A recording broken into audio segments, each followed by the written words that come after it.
Then, okay. And then I'm going to make you the host because then I can leave.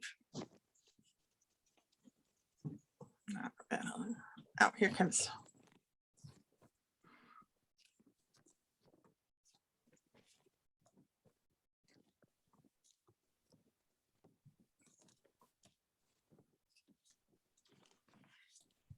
Yeah, there's Kristen. Okay. Okay, All right. You have all the power now, Consuelo. You are the co-host. You are the host. I am the host. Okay.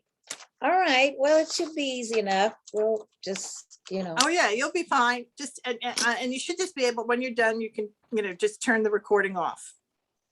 See if you can look on there now and see if you're able to turn the recording off. so it says recording and there's a button. Oh, and then there's a stop and then there's Yeah. the So before square. you, that's it. So right before you end Oh, the here it meeting. is. It says stop recording and it says pause recording. Okay. I'll just stop it. Okay. Right. Good. That's good. All right. Well, speaking of babysitting, I got to tell you, I'm going to be babysitting. The baby's going into daycare in September, and I'm going to be doing Thursdays and Fridays. And then once she's in all the way, I will be doing Fridays. Oh, you're going to be a Friday babysitter. All right. I'll be the So we Friday should change babysitter. between two teachers to a different day. Yes, we'll have to change to teachers. We could Yeah. change it to Wednesday. We could change it to Monday. Doesn't matter. We could change it to whatever we want to change it to. Yeah. Yeah. Okay. So We could do it Monday after we do our G4 meeting, because that's a Monday meeting now. I think that's a good idea. Do one right after the other for that. That's a Yeah. very good idea. I think that's Okay. easy. That's easy. All right. So I'm gonna go back upstairs and play Monopoly and see what happened to the chocolate milk. And I will see you tomorrow at 10 o'clock. Hi, Kristen. It's good to see you. All right, great. I gotta scoot. Wait a Okay. minute. See you Okay. later. All right. Bye-bye. Okay. Let's see. Oh, we still got a few minutes. How are you doing, Kristen?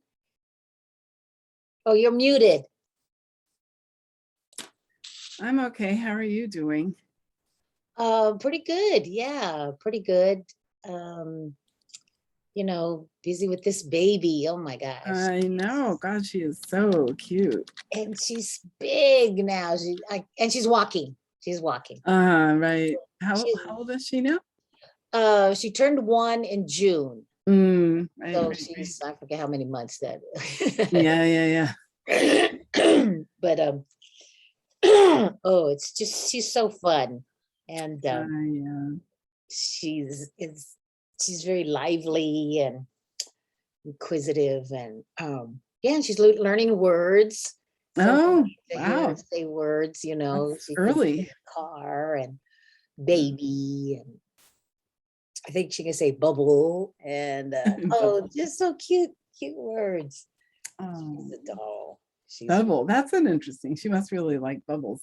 yeah, I know. She must have it probably well, I remember at the her birthday party, they had a little bubble machine, one of those bubble machines. Oh, right. I'm Maybe sure that was, she- yeah. It's Yeah. Like, I got to remember the word for this because this is cool. Yeah. It's so funny. And she's pointing to things and she'll point, especially at trees.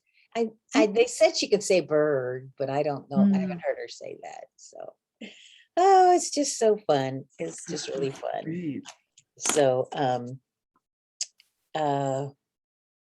let's see, you'll be able to do you have something to announce about adult ed? Yeah, I guess I could, and we're actually gonna be back in session, so I can announce that. Okay, we'll have. I don't know if you've got any of my emails about the problem that we're having with the ESL schedule. I'm not sure. That one I'm not sure. I don't. Right, yeah. It's scheduled. Okay. Yeah, we're having, I don't know whether we want to talk about it at this meeting or not, but yeah, the principal put together this schedule that we have in person and online, now. We kind of have to, because we don't have access to all our spaces anymore. But the principal put together this schedule which had a lot more online. I mean, a lot more in person, and the students who were there last year overwhelmingly wanted online. Oh. And a lot of the teachers can't teach in person yet. I mean, they've got, some of them are special ed teachers during the day, and they don't feel comfortable, going back and forth between the two populations. And yeah, it's just kind of a mess, and we just asked for like maybe 4 or 5 more online classes to make sure that there's enough for the students and that teachers don't lose their jobs. And we're just not getting much movement. So anyway. Yeah. Well, I think we can have an adult ed, and then we're gonna have a UTR presentation, or not presentation, announcement. Oh, okay. Yeah, we'll have a time for announcements, I think. Oh, good. So maybe I will Good just morning, talk about Jessica and Betty. Good morning. Good morning. Morning. Hey. Looks good. Madeline could not stay. She's babysitting today. And so she made me the host. And it's actually recording right now because she knows how to edit. So she'll edit all this pre-stuff out. So yeah, so we are recording right now. Well, everybody's picture looks so good and bright and clear. We're getting good at this, aren't we? How are you guys all doing? Yeah. I'm doing as fine as I could at my age. I don't. That's great, Betty. Great to hear. And you have an announcement, right? I'm writing some down that. Yes. Okay, Betty. And I haven't heard from Maria Resendez. Hopefully she'll be here too. Although Claudia speaks Spanish, so she can translate herself, huh? If Yeah. we would like to record so that there's also Spanish translation. And I don't think we'll be able to get one of those webinar accounts from the district. So we're going to try to figure something else out. But I didn't remind Maria Resendez.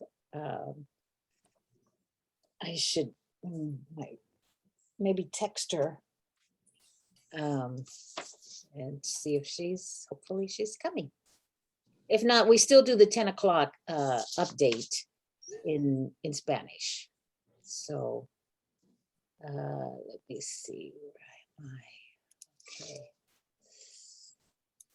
And we go. Let's see. Yay.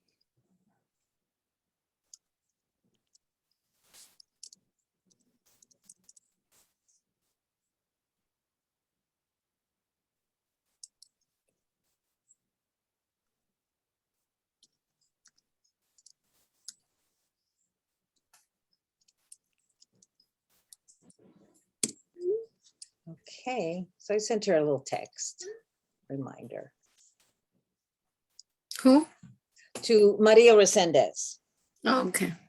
because, yeah. All righty, and I went down to Richmond High on the first day of school. It looked very organized and everything was going well. And kids were anxious to get to class and looked really good. People wearing masks. And yeah, it's really looking good. Really looking good. They got some classes, new classes I asked about.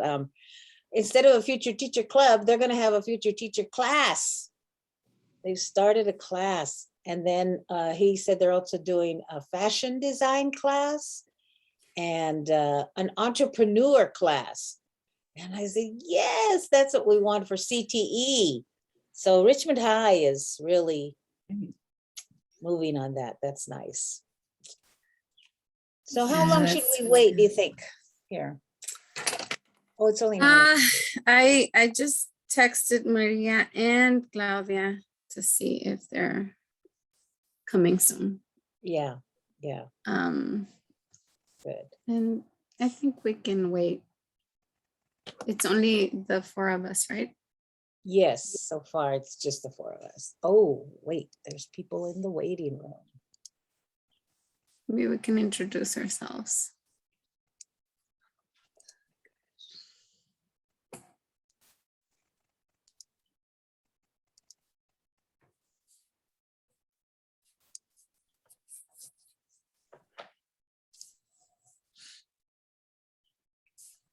Okay. Good morning, Hello, everyone. Erin. Hola, Francisco. Hola, Erin. Hola, buenos días. Buenos días. Bienvenidos. I think that's everybody. I gotta keep an eye on this waiting room. Yep. Hello, everybody. Madeline's usually, Cronenberg's usually our tech person, and she keeps an eye on that, but she's grandma babysitting today.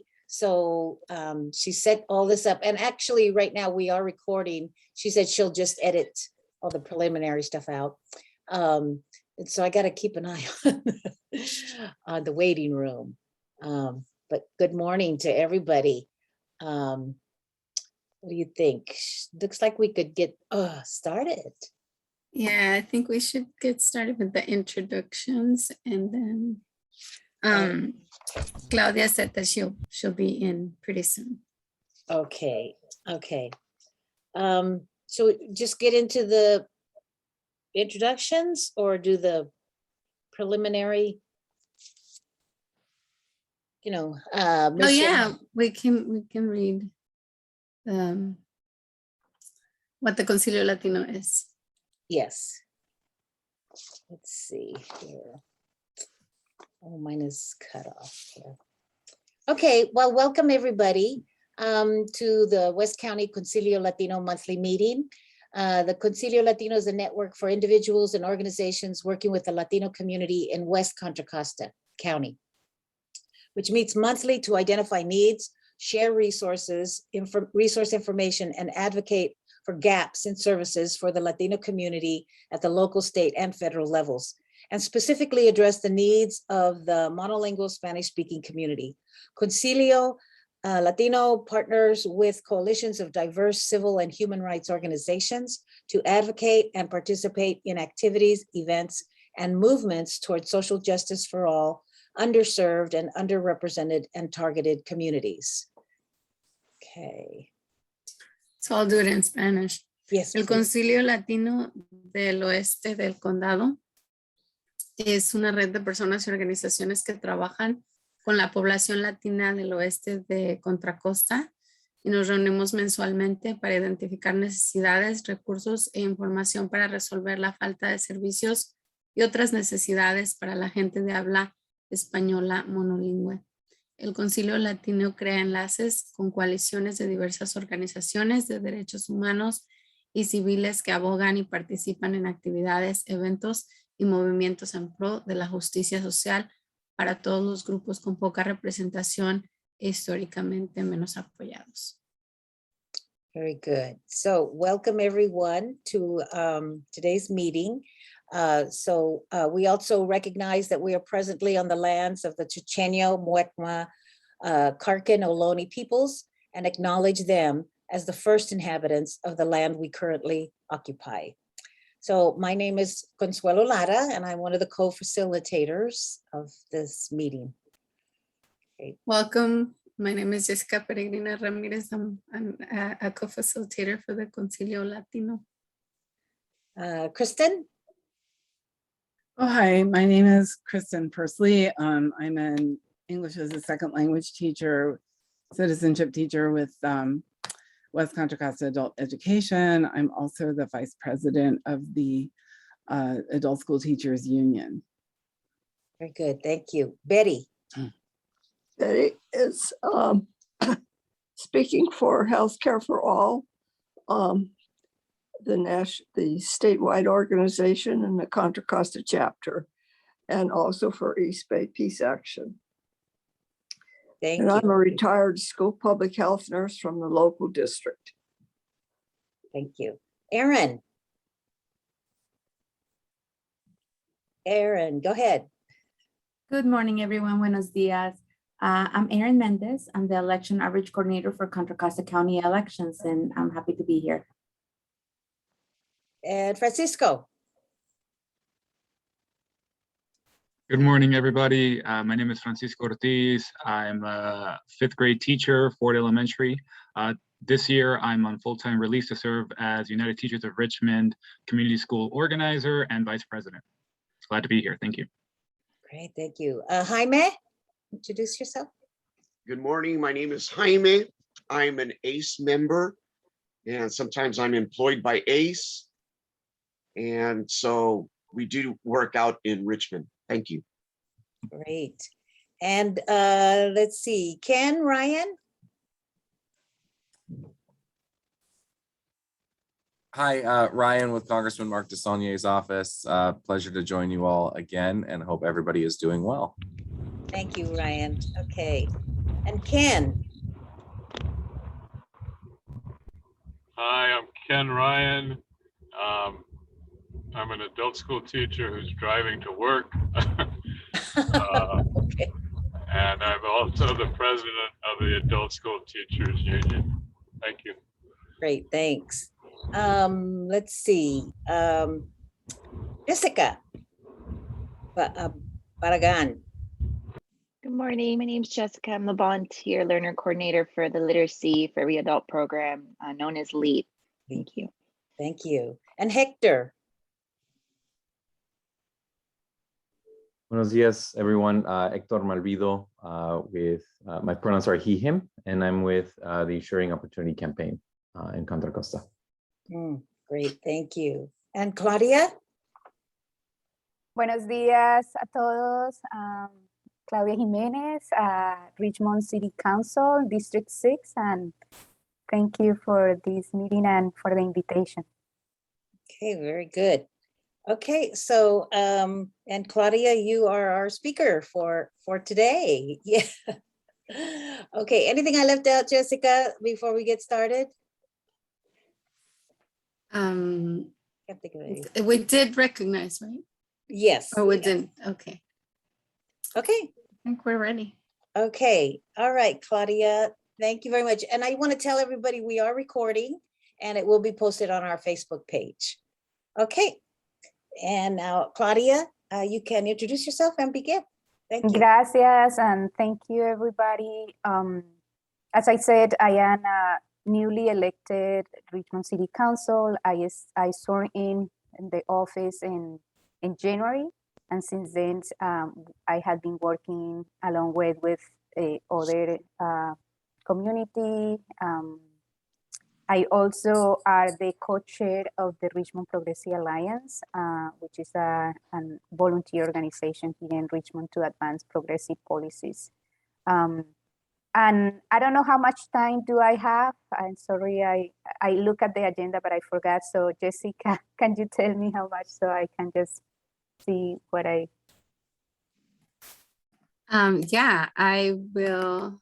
So we have we have you for about 20 to 30 minutes, including questions. The way we're gonna do it now is, and correct me, Consuelo, is that we are going to do the meeting in English and then we're going to translate it into Spanish. So we're gonna have from 10 to 10:30 translation. Okay. So we don't have to, I worry can do my about translation if you want me. Okay, that'll be even better, right? Because that'll be your, yeah. So okay. You can take the time, after you do it in English, then you can do it in Spanish. So I think I will focus on one particular thing that, and if you can stop the sharing, that will be great. One of the items that we passed last city council before our break was the voting rights for every resident without looking into legal status. So every resident in Richmond, we are doing a research whether we can pass a ordinance that can give the rights to every resident in Richmond to vote in local election despite their legal status. Nosotros, entonces voy a hablar un poco del tema que pasamos el consejo pasado, que es los derechos de votación para todos los residentes de Richmond sin importar el estatus legal. Y eso es una investigación que estamos haciendo, entonces ese es el primer paso. And what I wanted to tell you is that first, I and many community members, and particularly undocumented immigrants and residents in Richmond and in Contra County, and Costa County, have been working on this issue for a long time. And so the reason why I decided to put it on the agenda is not just because that was kind of like an idea that it came out of nowhere, but it has been an idea and a proposal that has been a desire of the community for a long, long time. Y la razón por la que decidí poner esto en la agenda es porque hemos estado organizando desde hace varios años con la comunidad inmigrante y sobre todo con la comunidad indocumentada inmigrante para que esto sea una realidad. Entonces esto no salió como de la nada o salió solamente de mi cabeza, esto salió de un proceso largo de trabajo con la comunidad. This is the first step. So what the item did was to direct city attorney to do further research into some research that many organization has done, but we use an example of a paper that the UC Berkeley and particularly the Othering and Belonging Institute has done that start to respond this question of whether or not there is a constitutional impediment in the regulation, in the constitutional in the Constitution of the state of California to prevent people who don't have a legal status in California to vote in local elections. And then looking at different examples of where this had happened and do some research about how they do it. So the next step is that the city attorney will look into further this research, but also look into the charter of Richmond and ask the same and resolve the same question, whether or not in the charter we have a prohibition that don't allow this to happen, or if there is nothing. And if there is nothing and they found that actually we can do it, they will come back with the further research and the information and with a proposed ordinance for that to happen. So I'm going to translate this and then I'm going to be in the detail. Entonces lo que estamos haciendo es un primer paso. El primer paso es que se dirigió a la ciudad, sobre todo al abogado de la ciudad, a que hiciera una investigación más a fondo con la pregunta si se podía, la gente podía votar en las elecciones locales sin importar el estatus legal.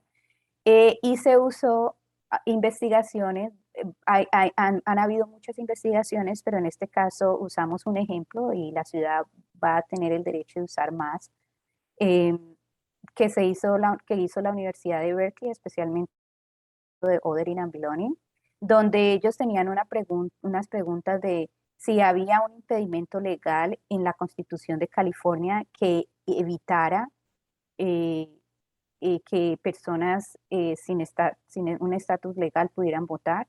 Además de eso, si ellos encontraban que no había eso, qué ejemplos en diferentes partes, no solo en California, pero en diferentes partes en la nación, se ha pasado esto y cómo y pues cómo se ha hecho.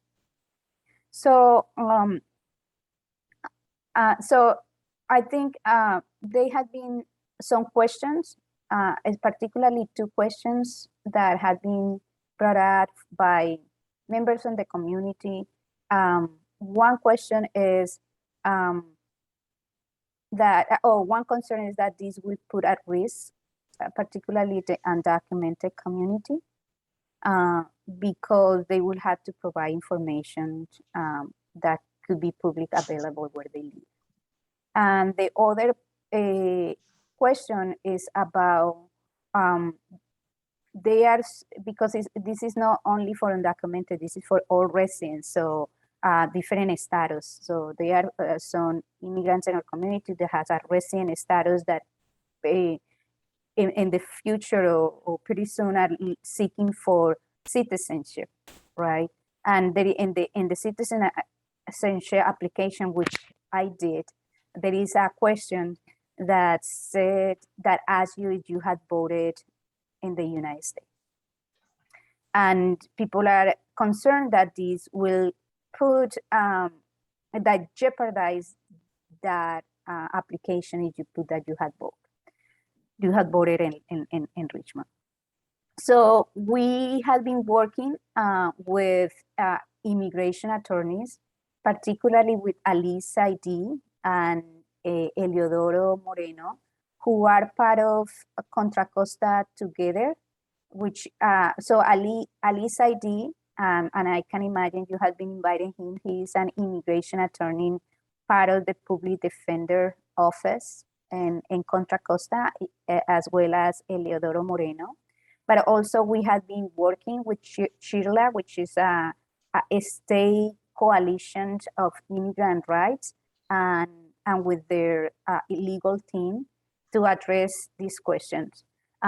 So first of all, yes, we need to be careful about how this is implemented. But one thing that Eliodoro and I posted on Facebook, I have a one-on-one conversation with him that we posted on Facebook around these two, and his response was, his responses were, in the first one is that yes, you had to provide, it's a requirement that when you register to vote, you had to provide your name and where your residence, and this could be used for ICE or anything.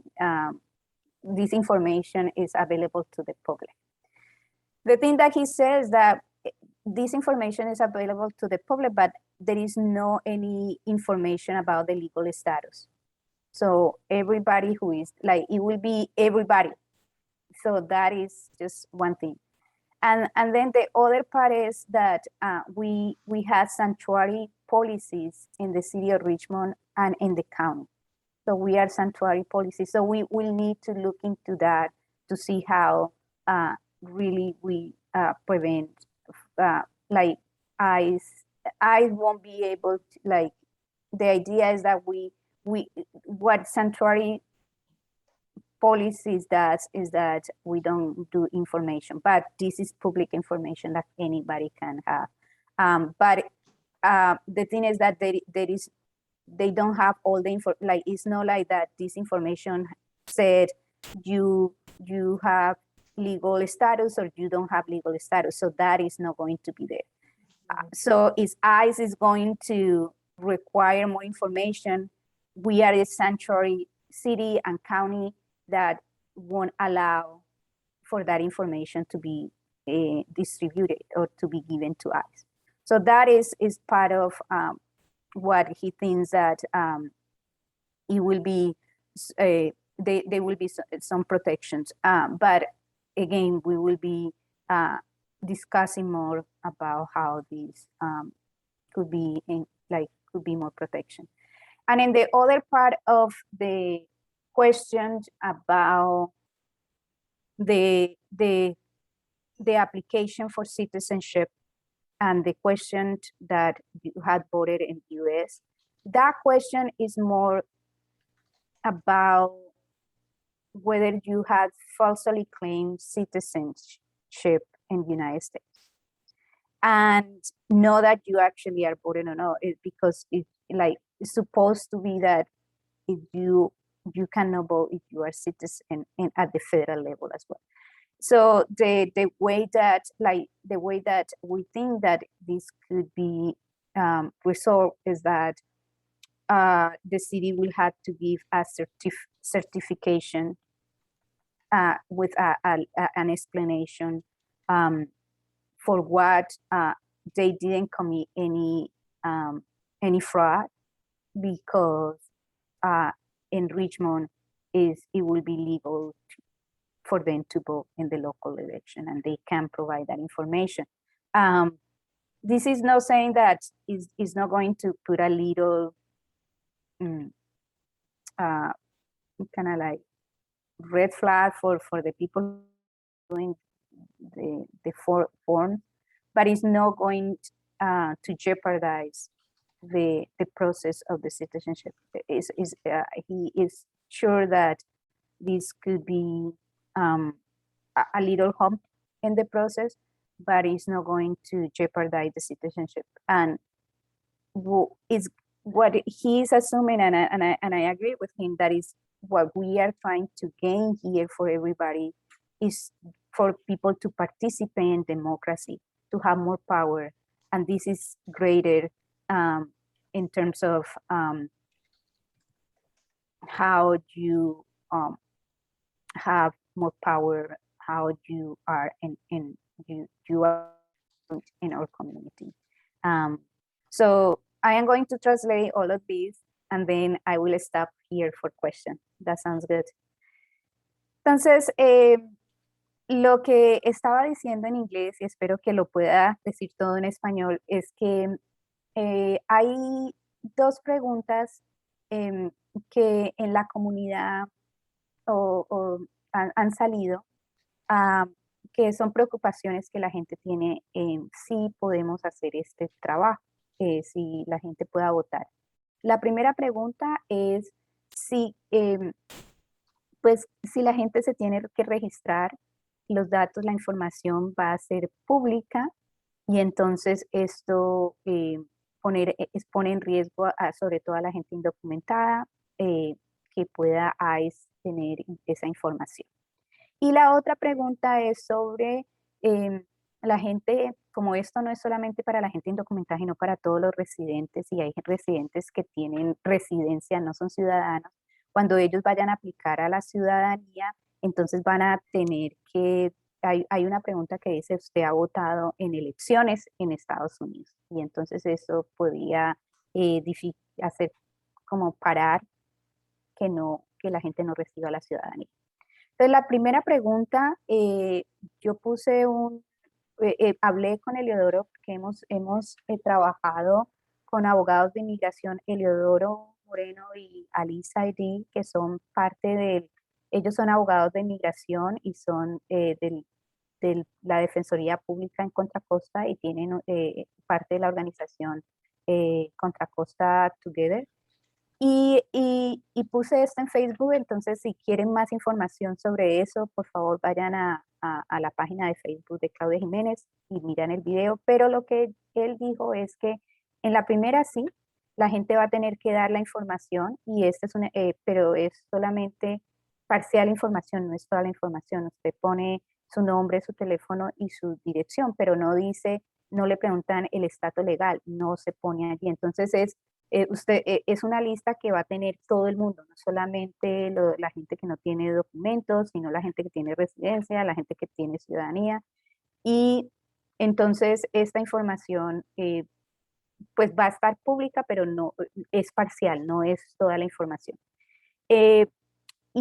Y entonces sí es un poco riesgo, pero pues también nosotros vamos a mirar cuidadosamente cómo vamos a evitar esos riesgos. La otra cosa es que el condado de Contra Costa y la ciudad de Richmond son ciudades santuarios. Entonces, ¿qué indica eso? Que más información, si la gente quiere más información de esas listas, por ejemplo, decir, oh, bueno, Pepito Pérez, ¿qué estatus legal tiene? O más información para ellos tenerla, no la se va a prevenir porque nosotros lo que las ciudades santuarios hacen es que impiden que se colabore con ICE. Y esa colaboración implica que la policía no colabora con ellos y que no se da información a ellos. Entonces, esa sería una manera de proteger, pero igual tendríamos que mirar con más cuidado cuando, cuando tengamos la información, si se puede, de cómo se podría implementar esto con más seguridad. Y la otra pregunta es con lo de la formulario de la ciudadanía. Y lo que Eliodoro dice es que esta pregunta es para los federales saber si la gente ha mentido en ser ciudadano antes, porque acuérdense que no se puede votar en elecciones federales. Y entonces lo que lo que estamos pensando, una de las cosas que se tendrían que hacer es que la ciudad de Richmond tendría que dar un formato con explicación de que las votaciones a nivel local son legales y que la gente no ha incurrido en ningún acto ilegal. Esto podría poner como un paso más a la aplicación, pero no quiere decir que esto va a impedir que la gente tenga la ciudadanía. Él está seguro de que esto no va y que lo que estamos haciendo aquí en Richmond y que se ha hecho en otras partes es realmente abrir la oportunidad de la participación en la democracia a todas las personas. Y esto es muy importante. So I just wanted to finish with saying that some people ask, why now? Why we are doing this right now? And my question is, when we are seeing the attacks on voting rights by Republicans in major states, and that right has been taken away for many people, particularly for the Black community, or respond here in Richmond should be saying, we are in the other direction. We are going to advocate for open that opportunity to everybody and to ask to make it easier and to make it democracy participation for everybody, and instead of trying to shrink it for just a few. Entonces, mi respuesta a otra pregunta ya para terminar, ¿por qué ahora? Entonces yo lo que les digo es cuando hemos visto el ataque de quitarle los derechos a votación, particularmente a la comunidad afroamericana en muchos estados de parte de los republicanos, la respuesta que nosotros tenemos que dar es en la otra dirección, y es en la dirección de ampliar los derechos de votación para todos los residentes de Richmond y abrir esa puerta a la democracia para todo el mundo, no intentar cerrarla para los pocos y los más privilegiados. Thank you. Thank you, Claudia. Questions? Maria, I see your hand is up. You can raise your hand physically or with the little reactions. Go ahead. Both. And I guess I have to leave in a few minutes, but I guess my question is like, yes, we are advocating for this, but I think we have to be mindful that we will continue just to be a sanctuary city as long as the politics in our city continue to be progressive towards the rights of immigrants. So once again, I think my only fear is that in the future, if we ever have different kind of politics in our cities and our local county, is that people might become targets of this new initiatives created. So that was just my thought. And I can respond to that, Maria, and I think that is what civic engagement needs to be. And this is why opening the opportunity to our community to be able to vote and participate in democracy, to make sure that we have progressive people in these that are going to be supporting and fighting for the rights of our immigrants is important. So I think that what you are saying is we are feared that these open opportunities are going to be good as the people are going to vote and elect people there. So, and I am saying, well, we are this is an opportunity to guarantee that our community can have a voice and can have a say in our politics. Yes, and if I can add to that, is that I think we have a huge labor ahead of us, in the sense that we have to really engage our community in the political process. And I don't know if there are groups in our county exactly doing that, but we need more information. We have so many new generations that are so disconnected and disengaged of this process that could give us more rights, and continue to advocate and making sure that, you know, our policies are continue to be progressive. So just, you know, I'll be happy to be included in that conversation. Yeah, no, and I agree with you. And I think like this is something that is as a community organizer is the constant work to engage more of our community in this in the democracy and to be active and I think like they add some like the Contra Costa Together, the ESL education, and the Live Act Contra Costa. So they are, but we need more, and especially we need to organize more of our Latino community and immigrant community and to be more active. Yeah. You know, there is a particular group that comes to mind that I follow. It's called GLAR. This is out of Georgia. And as you may know, they were essential to the political process this past election. So I think we don't even need to reinvent the wheel in terms of the process of what steps community organizations have followed to exactly engage all the Spanish-speaking population. So I think there are a few examples of organizations that we could follow. And thank you for inviting me. There's a lot of work, and I think like the great thing is that the leadership that you are providing, like I also count on you to really help us to continue to engage more the Latino community here. Thank you.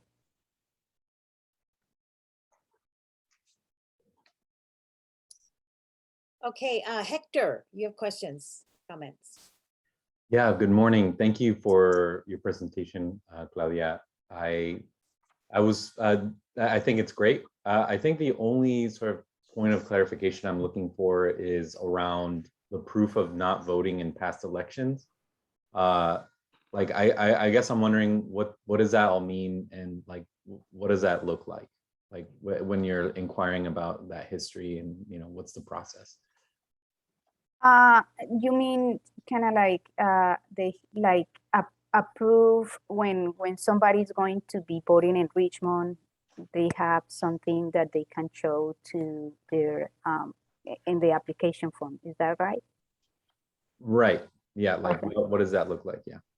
Yeah. Well, this is one thing that we will need to design and we are looking at, like, for instance, San Francisco, how San Francisco is doing it. Remember, they already passed a measure to allow people, residents, non-citizen residents in San Francisco to vote in the Unified School District.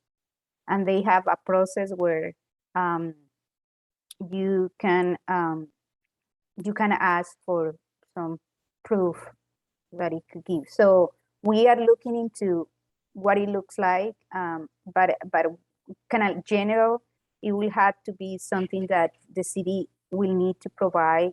I can imagine that it will be, the easiest way will be the time that they are voting or they are registered, that there is something that it can be printed, or it can be in the booth and in each space where people are going to vote, that they can have, or if they get the mail that everybody will get in Richmond, whether, like, to know, kind of like put it just for the residents, but that everybody will get a proof that, okay, if you are seeking for citizenship, this is a formal letter from the city.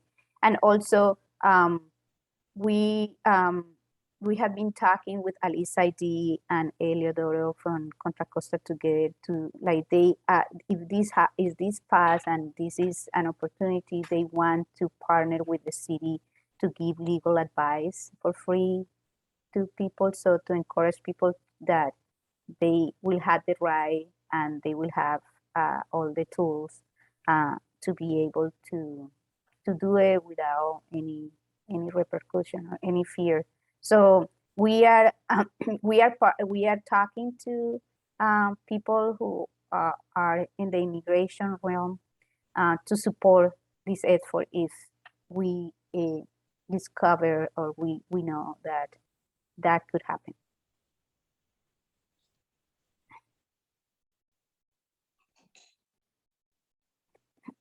Okay. Thank you. Thank you. Thank you, Hector. Okay. I don't see any other hands up, but anybody else want to ask any questions or make a comment? Okay, well, seeing none. Thank you, Claudia. This is really great. And Ali he used to come to our meetings regularly sometime back, I think like last year, I think. And he did send us a text. He misses, coming. But we'll contact him also and see if maybe he could come and talk and speak, so we get more and more information. Yeah, that will be great to have kind of like him trying to talk about these. We had been in conversation, so he knows and he is aware of all the work that we are doing, because we are working in collaboration. So more technical questions, or he will be able to get more into the details about what it entails, this application or this form. I can also connect you with Shirla, with Apolonio. I don't know, like, he used to be an organizer with Cisco Polo, Apolo Morales, and he is also at the state level. They are looking into this, and they will be happy to come and do a presentation or just answer questions that you have. Thank you. Thank you very much. Okay. That's great. Okay, so before we move on to announcements and networking, we had a couple of people come in. I think Maria left. Sherry Weston, would you like to introduce yourself? Maybe. Can you hear me okay? Yes. Okay. I already did it in the chat, but I'm a semi-retired social worker focusing on writing and inclusion issues. And I still feel like a newbie thanks to COVID. This meeting helps me a lot to learn about what's going on in Richmond. I'm committed to continuing to learn more. Thank you for being here. Very good. Okay, Jessica, are we ready to go to, go ahead. I would like to thank Claudia for coming, for giving us this update. And I know there are so many things going on in your life, and you know, this you're like 8 months into the job. And thank you, because you're super busy for coming and sharing. But I also wanted to, I think one of the things that we really want to talk about is the recall, and we have Erin Mendez, and that is happening. Erin, I don't even know when that is. If you could give us some information about, you know, the recall, and, you know, we also have Claudia. I don't know if you want to give at least one comment. I know that we don't have a lot of time, but that'll Vote be no on the recall, please.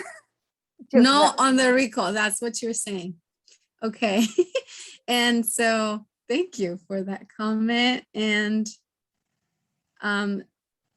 is there anything else, or we can go ahead and give the space to Erin? She's coming from, well, you can present yourself, Erin, too. Thank you, guys. I'm Erin Mendez from the elections office, and I was just chatting with Jessica. I just wanted to, as part of the announcements, and I know everybody has very important announcements, and to your question, the upcoming recall election is September 14th. It's election day. It's a statewide election. All registered voters should have already received a couple of weeks ago their voter information guide from the county. It's the white book with all the information and a sample ballot in there. It also includes on the back cover your location for your polling place. For this election, we have mailed every registered voter a vote by mail ballot as well. We're still working on the COVID guidelines, and to just make sure that everybody has a ballot, you know, at home. And if something was to change with guidelines or access or things like that, that people are ready to vote. We have, but we're also providing polling places, you know, on election day. So it's kind of many options for people to use. And real quick, I'll share my screen with our website. I don't know if you can see that. So basically, if you go to our website, it's cocovote.us. You'll see right here on where I'm pointing on the corner, it's multilingual, so it's English, Spanish, and Chinese. You can find out all the information specific to this election. So if you click on here, it has the early voting sites. That's a really important thing. So for people who may have you know, missed the deadline, or they need something, a replacement ballot or anything like that, it works kind of like an extension to our office. And those are going to be open Friday, September 10th, Saturday, September 11th, and Monday, September 13th. This is prior to election day. And they're called regional early voting sites. We have 8 of them throughout Contra Costa County. There are 2 in West County. Basically, anyone from Contra Costa could go there, vote in person there if they like. So I happen to live in Concord. If I go to Richmond, my ballot would be there, you know, things like that. So they can also register for the first time and vote, you know, so it's really an extension of our office. And so the hours are listed there. Like I said, this page translates into Spanish. So if you can see, you know, it just right away translates. We also have the early voting sites, and we also have the list of official drop-off boxes throughout Contra Costa County. And we're already getting ballots back, I believe. Everyone started getting their ballots back on Saturday, you know, so they're out there. If you haven't, you know, come to the website, you can look up your status. This is here, my information, my información electoral, my electoral information. You can look yourself up, find out, sign up for the ballot tracking, all sorts of things. But election day is Tuesday, September 14th.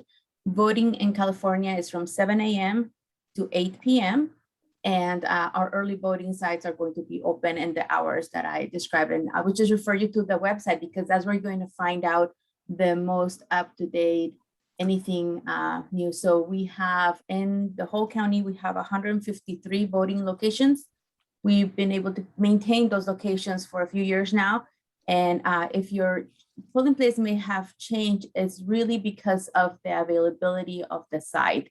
An example I would give you is in San Pablo, we typically use Davis Park building. We cannot use it because it was being, when we were making our reservations, this is months back, it was being used for testing and COVID and things like that. So there's not enough space. So I've encountered that a little bit at different community centers, but for the early vote site is the Richmond Memorial Auditorium. And, so that's the one of the closest ones, and El Cerrito City Hall for West County. I'll just highlight those two for this community. And the voting devices that we have there at the sites and at every polling place have a capability of translating the ballot for the person, and it has audio and other equipment, to be able to adapt any type of accessibility tool that a voter may have. But it's important that people look at their voter information guide. It has really good information, and it also has a sample of their ballot so they can be prepared to go in and vote. There are 2 questions, as you know, on the ballot, and although they're related, they're independent. So the first item is a yes or no on the recall. And then there's a separate question is who would you like to vote for? So I'm not getting into any of the preferences or anything like that. We're neutral. We're just the entity that puts and administers the election. So, but you have to look at it as 2 different things, So, but there's some instructions there. So if you vote yes or no, that's your preference, and then look at the other question as an individual one, because we count each contest as its own. I hope that makes sense, So any questions, you're always welcome to call us, call me directly, email me, you know how to find me. And I'll put in the chat, our website. And like I said, it's cocovote.us. And thank you, Jessica, for the extra time for this announcement. Thank you, Erin, because this is, even myself, I got the thing and I'm like, when is it? And it's so like, it's like not even a month from now. Yeah, it's coming in a couple of weeks. So we're in the thick of it.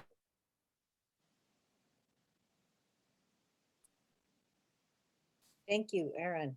Okay, let me see. So we are now into announcements and networking. Let's see if Adult Ed, are there any announcements from Adult Ed? Yeah, thank you. Can everybody hear me okay?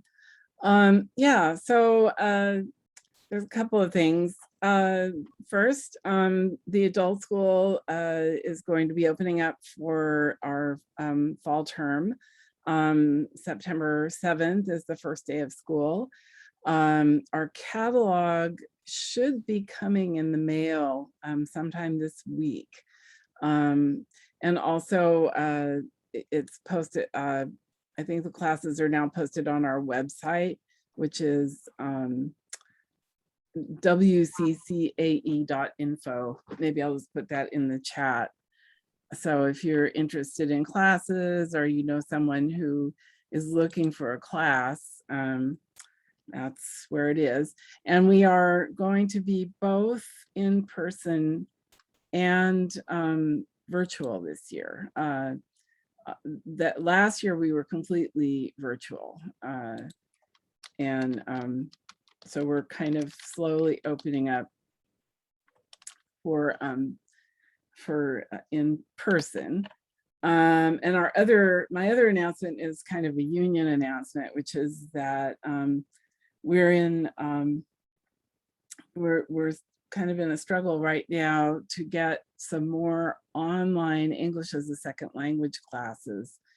The schedule that was put together by our administration is very heavy on the in-person classes. But when we polled our students, the ones that were coming last year, we were kind of surprised, but there was a kind of overwhelming desire to stay online. And that has a lot to do with people still being very worried about coming in person. I mean, our students are adults. They're more vulnerable than children, although now it looks like we've got a variant that's also pretty scary for children. And we couldn't be completely in person if we even wanted to, because we can't be in a lot of our spaces. We have a lot of spaces at elementary schools, and of course, to protect the children, the district doesn't want us on campus yet, which totally makes sense. And we have a few adult school classrooms, and we found a couple of other places in the community where we can be in person. But we really need more online classes, and we have teachers who've lost their jobs because they can't teach online right now. I mean, they can't teach in person right now. And unfortunately, the district's being pretty inflexible at this point. I'll put in the chat actually. So we had actually an informational picket line on July 27th to sort of try to get the message across about why this is important and why good teachers shouldn't be losing their jobs during a teacher shortage. And another thing that happened was the district moved right away to hire people to replace these teachers without talking to the union or giving the teachers any chance, to, looking for some way to keep them employed. So yeah, so we just feel it's been sort of harsh treatment for a group of teachers who, just like the K-12 teachers, we skilled up last year. We learned to, teach online, and we were pretty klutzy at first, and then we got good at it. And we really had a lot of success with our students, and the students are feeling like a lot of students are feeling like online really works for them.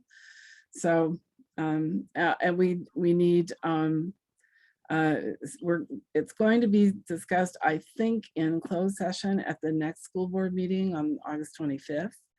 And so, emails or texts to the board and our support would be great. And I'm going to put in the chat in a minute a great slideshow that one of our teachers did to explain the whole situation, if you want more information. Great. And I'll also put our union website there so you can get more information from there too. Thank you so much for listening. Thank you. Okay. Oops. And let's see. Oh, Hector, you have a question? I have an announcement, but I guess I also I don't know if I should wait. I don't know if other folks have questions from what Kristen just said. Oh, okay. Yeah, wanted to let me go to Betty and her announcements, and we'll come back to you. Okay, Hector? Thank you. All right. Okay, Betty. thank you very much. Before I get into the substance of what I want to talk about, I wanted to ask a question of the group. Is there concerns within the Latinx community about the level of inoculation or immunization for COVID-19? Does anybody have any knowledge about that? I think it is a problem. It's a problem getting more and more people vaccinated. We just recently put out different places where people can get vaccinated, but I just think, like a lot of places, and there's fear, surely. Don't have any real data or anything about it, but it is an issue, absolutely. Yeah. Anybody else have any information about that or comments? Okay, well, thank you. What I wanted to say in relation to, and I'm aware that we don't endorse candidates, but there's additional information in addition to the good background about the mechanics of the election. And I want you to be aware that we, in relation to universal health care in California, Concilio Latino is a member of a statewide coalition that involves unions, groups like Physicians for a National Health Program, et cetera, et cetera. And Jessica gave testimony at one of the hearings of a commission that has been charged to produce a report by this coming February of how to fund universal health care in California. And I wanted you to know that the coalition is Healthy California Now. And as a member of that coalition, there are representatives from the coalition that have contact with the governor's office. They are working with somebody who is next to the governor. So be aware of that.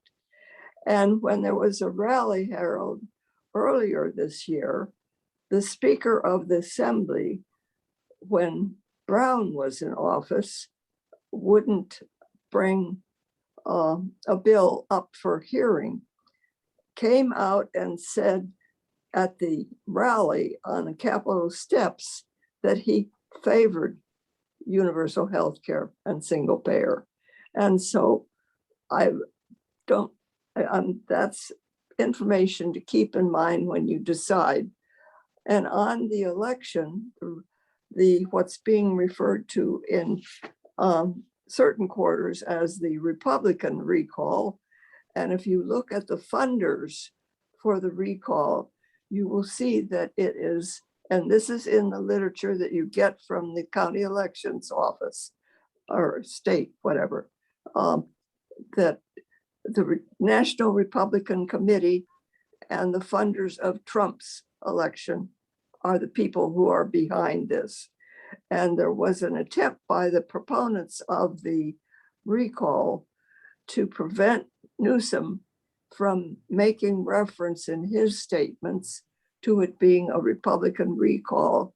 And the judge who heard the challenge denied. I'm thinking, how could you not deny it looking at the funders for this thing?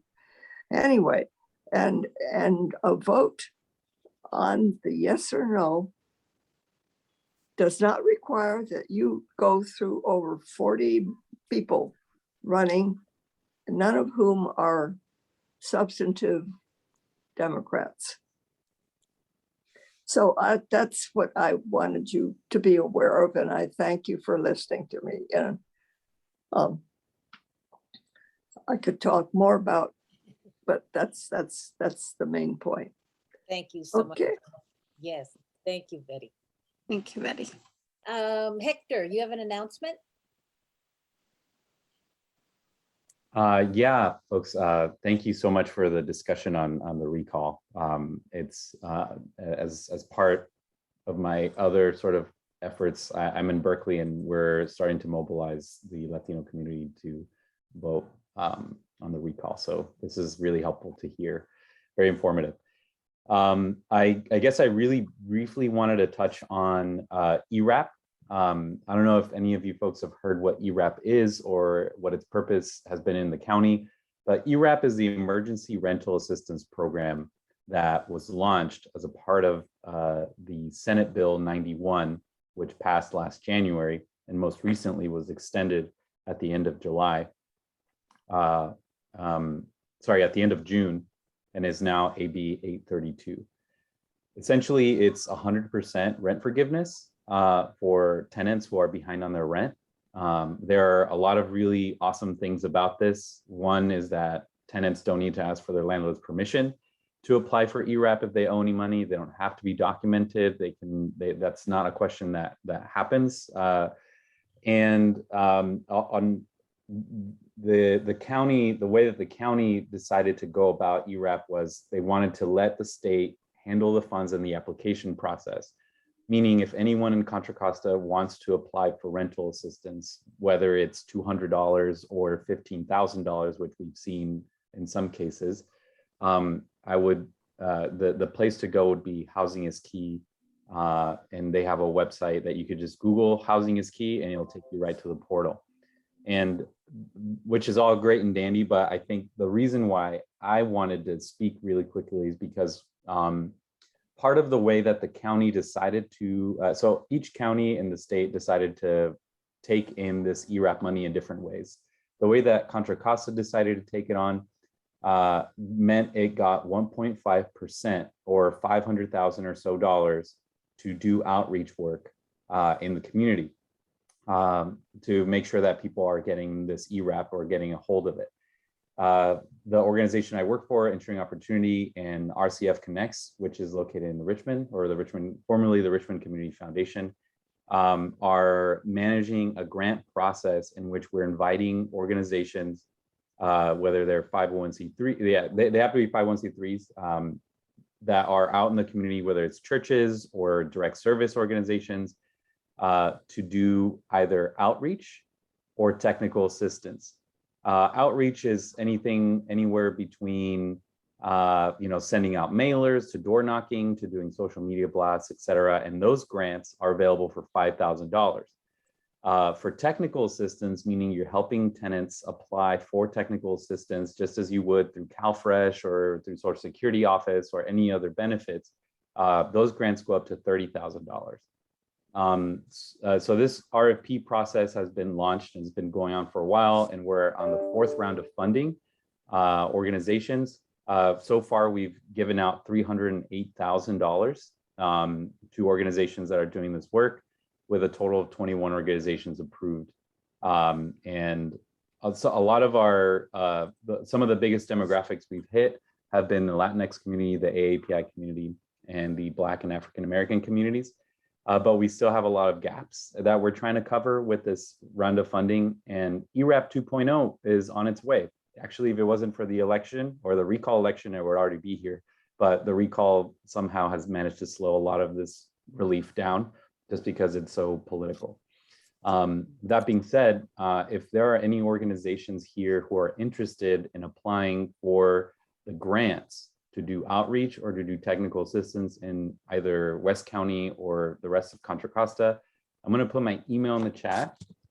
And I invite you all to just write me something, and I can, if you have any questions, I can, go over what the application process is and our timelines and all that good stuff. We essentially just want to pay people to do the stuff that they already do really well, like helping people apply for stuff and also getting the word out on stuff. A lot of us have been doing this work for free, especially during COVID. So this is a good opportunity for organizations to be compensated for something that they already do. So yeah, thank you. Great, thank you, Hector. Very, very good information. And Francisco Ortiz, you have announcements. Yes, good morning, everyone again. I just wanted to also just touch back on Betty's point. We were referring to the recall election, that it's a really troubling situation, especially given that this recall could override the overwhelming majority of the 2020 election results, right, with just 18% of the electorate. So I would see this as yet another attack on voting rights and voter suppression. So it's really important that we, get out the word to as many people as possible to vote no on this recall. That's just my own personal opinion. I'll bring over my report from United Teachers of Richmond.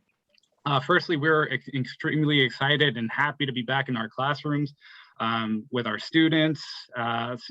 Teachers are reporting that they are super happy to be back with their students and not right from their computers, especially after the 1.5 years that we had of distance learning. With that, we're also receiving a lot of reports from different school sites. We received 18 reports of positive COVID-19 cases spanning 10 elementary and high schools. There's also been multiple reports from different school sites. They're sharing concerns including limited or very few tests, limited or no testing, contact tracing, and sporadic cleaning and sanitizing. We also had a report where there was a a positive unmasked case where with a car or in a car with another person, and the positive case, emailed that person and says, hey, did you test negative? Because I tested positive, and they hadn't known about it and they were in contact by any. So there's a lot of communication that's falling through the gaps. We've also been told that we would get notification when positive cases arise on school site, but that has not yet been completed. We're still waiting on a copy of the plan for contact tracing, but we have yet to receive that information as well. From talking to staff, we have little confidence that there is being some contact tracing being done effectively in our schools. So we've been in communication with the district, and we are awaiting their response before we can take some more action, because the health and safety of our students, of our members, of our educators, of our communities is what's most important, and what we want to make sure to continue to serve our students and our communities in person. Thank you.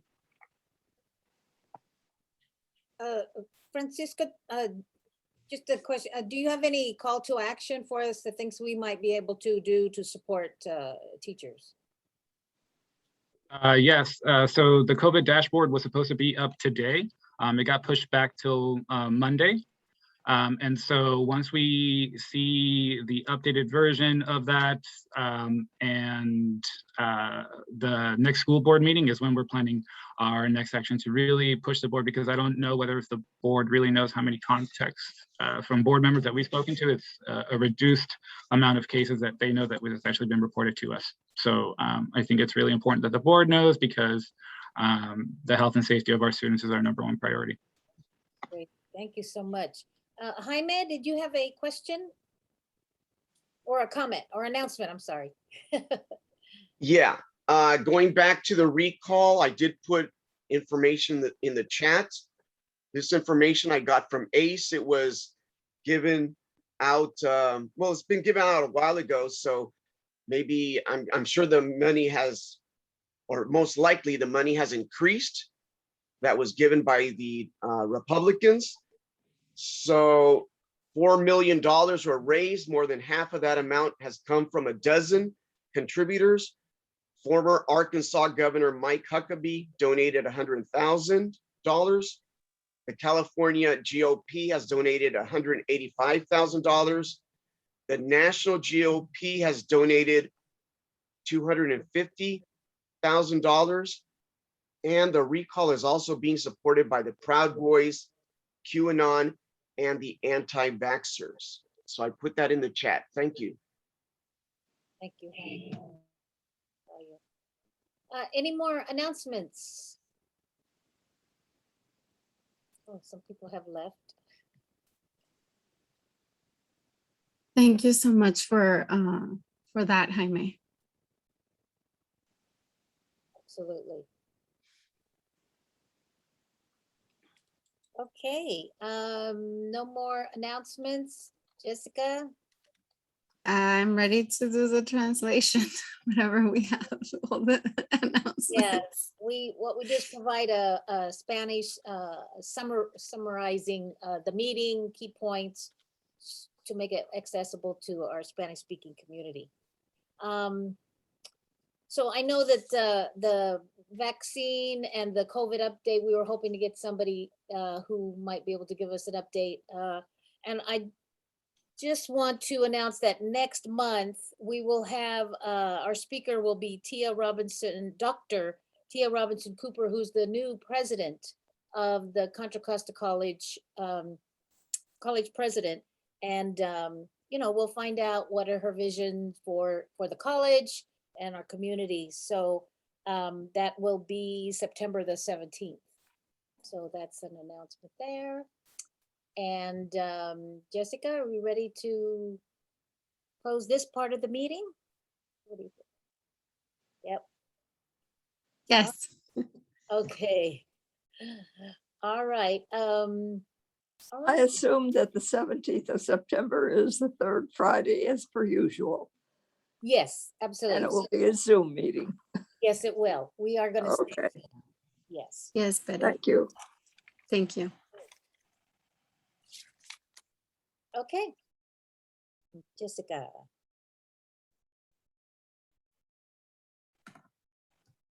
Ok, esta es la traducción en español acerca de la reunión de hoy. Y hoy tuvimos a Claudia Jimenez, que es la concejal de Richmond, de la ciudad de Richmond, y también es la co-chair de del Richmond Progressive Alliance o la Alianza Progresista de Richmond.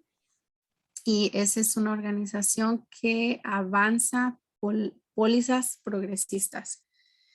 Y ella habló acerca de los derechos para votar para los residentes de Richmond. Ella avanzó una investigación en la ciudad de Richmond, la puso en la agenda acerca de cómo una propuesta para que la comunidad pueda envolverse, ¿verdad? Y pueda votar la comunidad sin importar el estatus legal.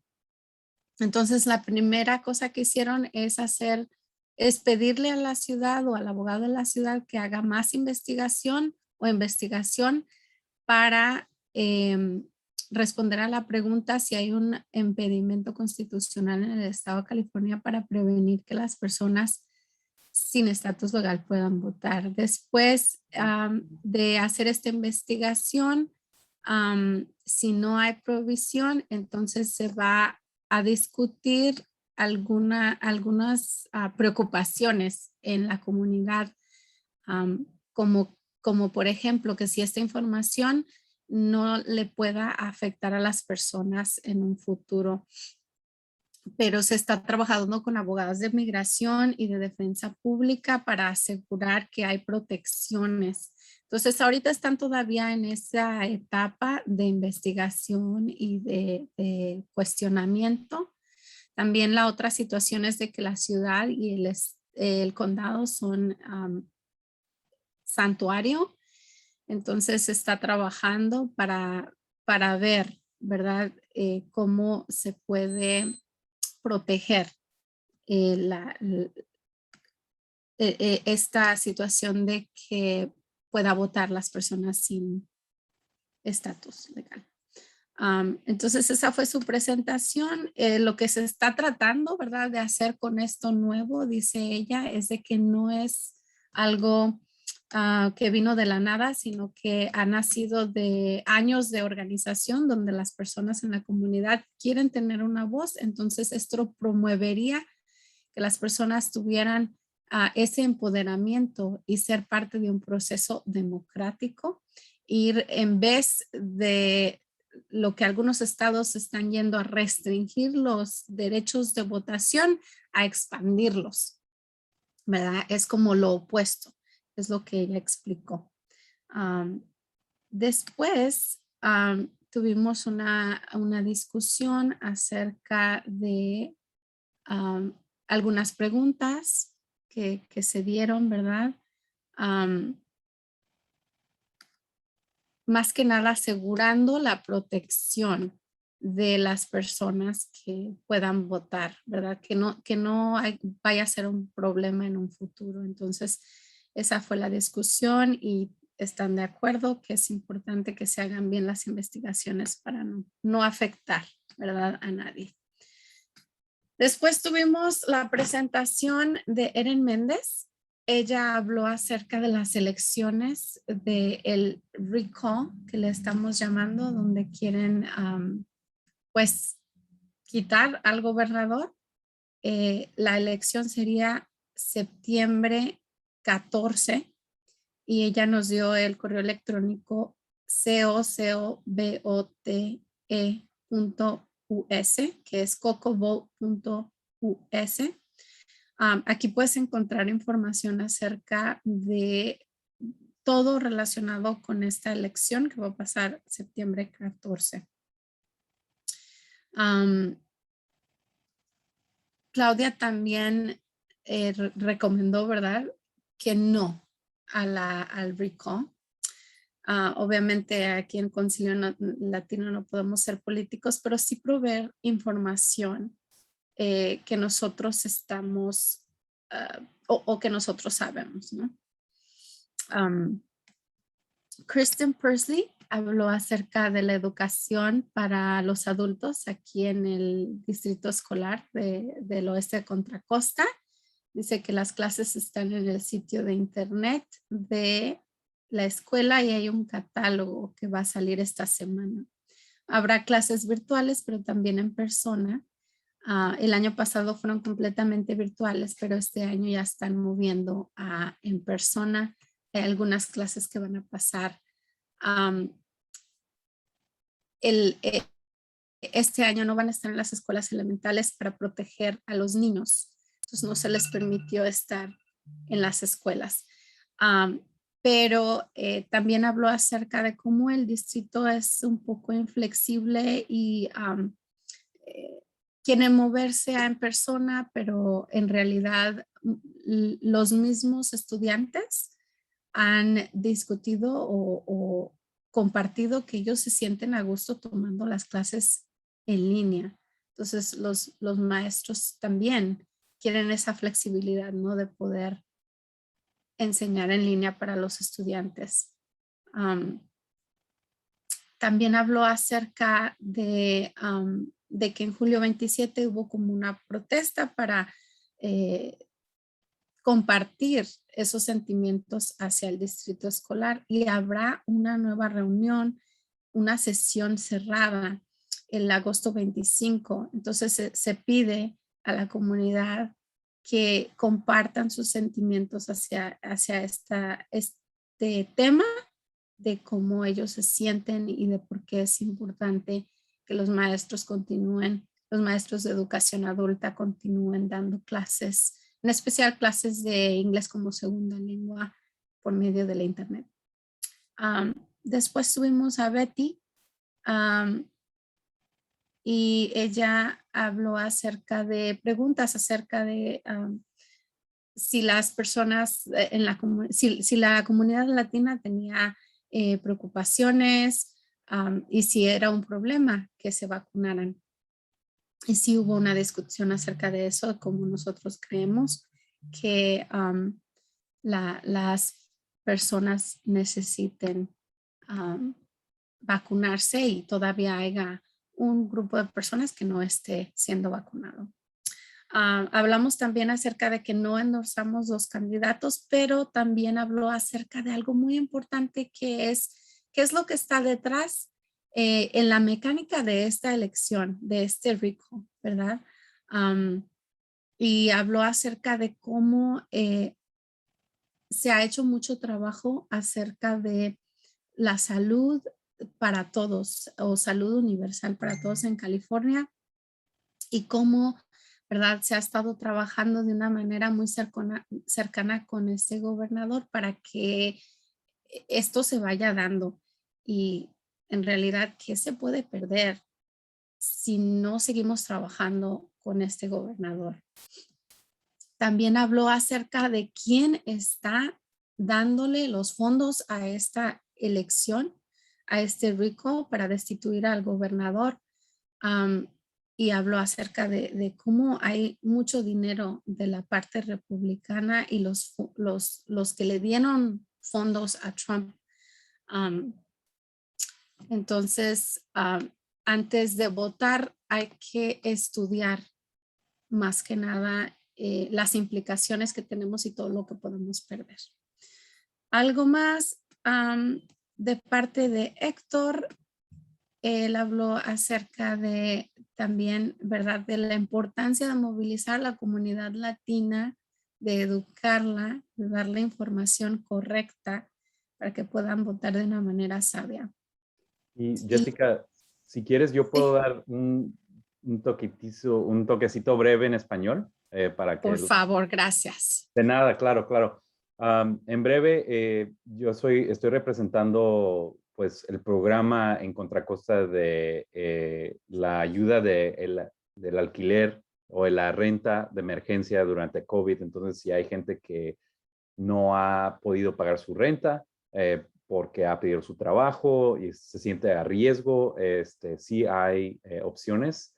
Puede ir a una página que se llama Housing is Key. Nada más póngalo en Google y lo lleva ahí directo. Además de eso, la organización donde yo estamos trabajando, estamos dando fondos a organizaciones comunitarias que estén dispuestas a hacer una de dos cosas o las dos cosas. Una es el community outreach o lo que es el ir a la comunidad a informarles sobre este programa. Eso puede ser en redes sociales, eso puede ser por correo, eso puede ser tocando puertas. Y esos fondos serían hasta lo máximo de $5,000. Si hay organizaciones comunitarias que quieren ayudar a gente a aplicar para la ayuda de emergencia, esos fondos van hasta $30,000. Entonces, les puse mi correo en el chat, pero me llamo Héctor Malvido y aquí a sus órdenes. Muchísimas gracias.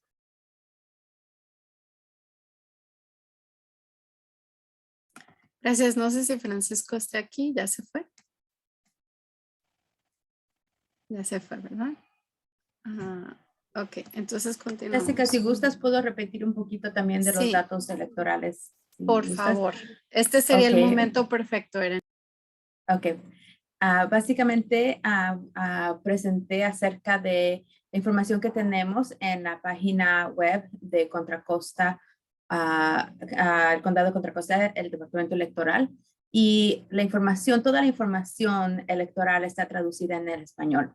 Eso es por ley federal, entonces también tenemos las boletas en español. Y una cosa que es muy importante para las personas, sobre todo si se han mudado, es que recientemente es que actualicen su padrón electoral. Y también si no saben cómo hacerlo, tenemos unos lugares de votación temprana en varias ciudades. Entonces aquí lo que demostré es las opciones que tenemos en esta página que estoy mostrando. No sé si lo pueden ver. Tiene los sitios regionales de voto temprano. Están los 8 sitios listados que están en todo el condado de Contra Costa, pero en el área del oeste está uno en el Cerrito y uno en Richmond. Aquí está el horario de asistencia a los votantes.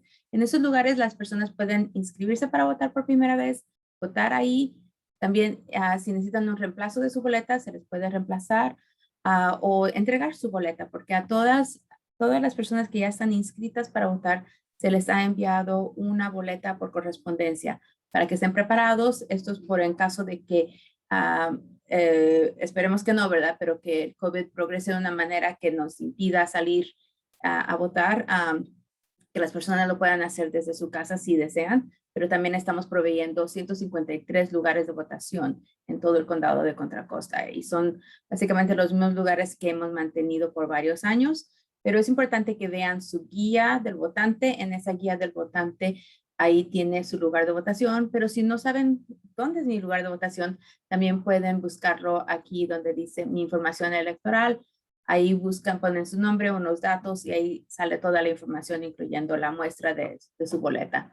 Así es que eso es básicamente lo que nos interesa que la gente sepa, que tienen acceso a toda esta información en español para que puedan ejercer su derecho al voto. Gracias.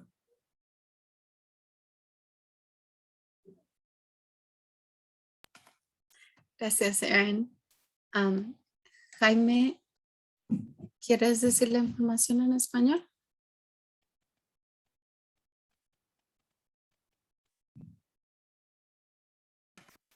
Está bien.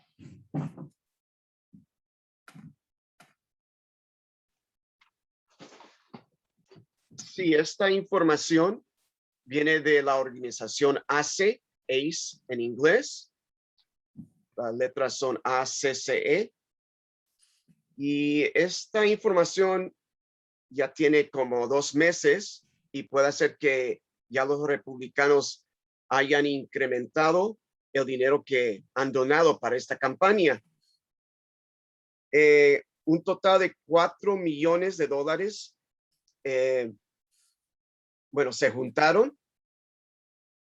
Más de la mitad de esta cantidad vino de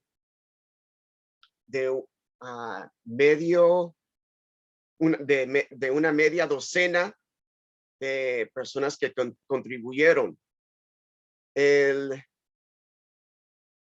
gobernador de Arkansas, del estado de Arkansas, que bueno, ya no es gobernador, se llama Mike Huckabee, él donó $100,000. El Partido Republicano de California donó $185,000. El Partido Republicano Nacional donó $250,000. Y esta campaña para sacar al gobernador actual de California también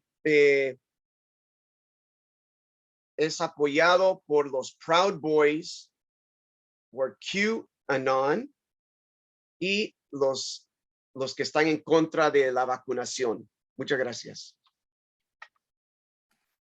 Gracias, Jaime. ¿Tiene Facebook o tiene algún otro sitio de internet donde podamos como... Estaba también pensando, no sé, Consuelo, en mandarlo por correo electrónico.